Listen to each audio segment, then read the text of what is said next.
Can't play Smite 2. That's okay. You're going to have a ton of fun with Scylla. She's got that dog in her. Literally. Look, she has some dogs she can throw out with her 1. It's at a root, meaning they can't move. The dogs can't move, and the enemy can't move. Her 2 is an AoE, area of effect ability, that once you detonate it, it takes a little bit of time to detonate on its own, but you can detonate it early, and they're dealing a lot of damage. You can use your 1 to combo with your 2 to confirm your 2.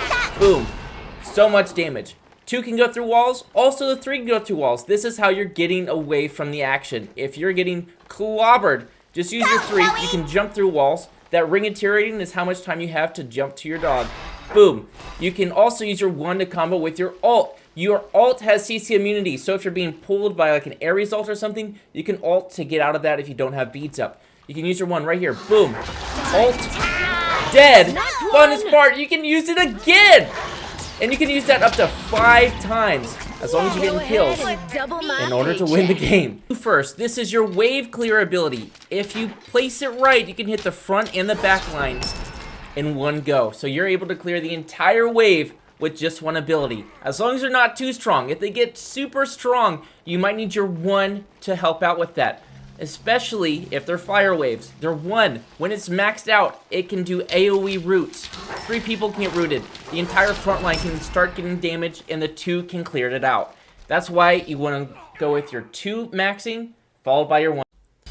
Her 3 ability is really strong, but I wouldn't worry about maxing it.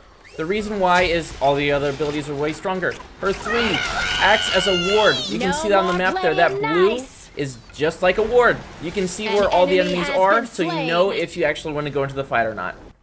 Scylla has 2 main items that you're going to be wanting to build every single time you play her. The first one is Sands of Time. This is your starter item, giving you MP5 and cooldown, so you're able to cast your abilities more often and kind of more frequently. You're going to be able to sustain a lot longer with having that increase in MP5. That's what you're going to start off with. I typically go into Chronos Pendant because 20% cooldown, we're almost capped with our cooldown of 40% is the cap. So we're getting 30% cooldown with 2 items. Like 5 minutes in, we're almost capped on cooldown. That's great.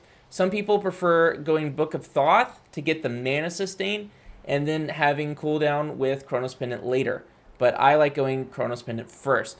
Another thing that's kind of situational, but kind of not when you're starting out because you don't really know who's healing. The answer is basically everyone has a heal. You're using Divine Ruin because you're reducing their healing by 40%, which is critical when you're going up against heavy healers like Aphrodite, Hel, or even Anubis. The most OP skin that you can get for Scylla is God Scylla right here. And it's not because she's doing a lot more magical damage with it, she's doing a lot more psychological damage with it with her VEL. You can just spam that and people are going to hate you, which hopefully is giving you a little bit of joy in life. Thanks for watching. I hope you enjoyed it. Let me know if there's anything I missed in the comments and what got us to review next.